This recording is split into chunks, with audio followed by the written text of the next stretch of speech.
這款小麵包最迷人的就是那層芝麻脆底兒，一口下去，芝麻香、黃油香，麵包的香甜层层疊加，豐富的味道一定會超出你對它的預期。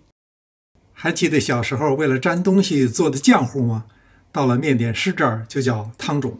做法很簡單，20克高筋面粉加80克水，小火慢熬並持續攪拌，直到形成半透明的糊狀。做麵包為什麼要用湯種呢？原來澱粉糊化以後能保持更多的水分，麵包會更柔軟、更濕潤。尤其是做軟麵包，能讓麵包輕盈蓬鬆，口感更好，即使放幾天也不容易变干变硬。把和面桶放到秤上，做面包就得一絲不苟。湯種必須完全涼透才能放，所以有的人會提前1天做湯種。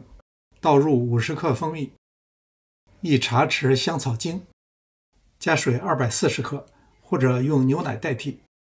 白糖我是減量的，只用20克。5克酵母粉，高筋面粉450克。注意这种搅拌刀在底部的機器，乾料一定要後放。我用的這台和面機是 Joydim 的和面發面一體機，容量7升，和面桶和攪拌刀都是食品級不锈鋼材料。我比較喜歡這種攪拌刀在底部的機器，它既能和硬面，也能和比較少的面。時斷時續的工作模式能夠減少空轉的次數。和了5分鐘以後，咱們打開看看。把25克切成薄片的黃油放進來，醒面5到10分鐘，再繼續和面。一共和了15分鐘，效果不錯。這款和面機還有一個很實用的功能，就是發面。長按3秒可以啟動冬季發面模式，120分鐘。趁发面的時間，準備烤盤。15克無鹽黃油切成24小塊，排列整齊。這是一會兒放麵包的位置。雖然是冬天，发面只用了1個小時，發成這樣就可以了。現在硅膠墊上撒上少量的補面。這種面團看起來粘手，實際上呢還真是很粘手。但是如果操作迅速，輕拿輕放，特別是外表沾了一層補面以後，就沒問題了。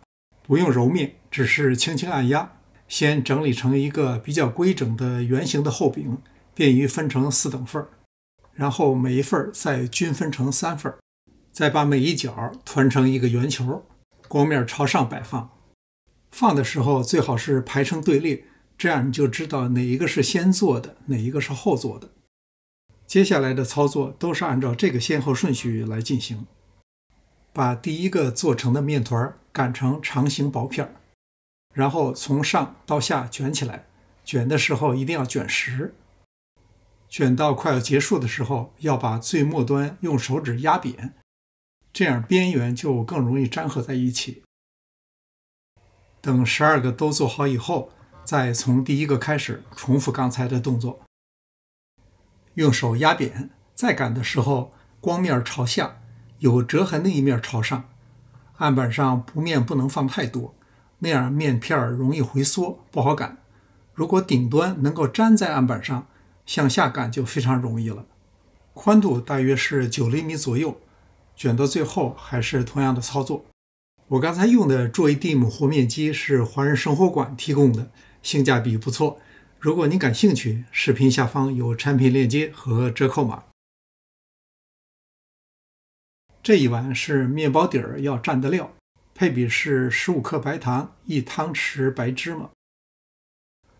把每一卷切成均等的2半，整理好底部的形狀，再用底部蘸滿芝麻白糖，壓在每一粒黃油上。看到這兒，您就會知道這個小麵包又香又甜又脆的底兒是怎麼來的了。進烤箱之前的2次醒發很重要，大約20-30分鐘。烤之前刷一層全蛋液，這樣面包的顏色會非常漂亮。烤箱提前預熱，華氏350度，烤23到25分鐘。這款小麵包因為用了湯種，口感濕潤柔軟，拉絲細膩，脆與軟形成鮮明的對比。表面的螺旋狀花紋果然漂亮，最驚豔的還是底兒，是不是有一看就想吃的感覺？感謝您的觀看，臨走前別忘了評論、點讚、訂閱。這裡是上師廚房，我們下次再見。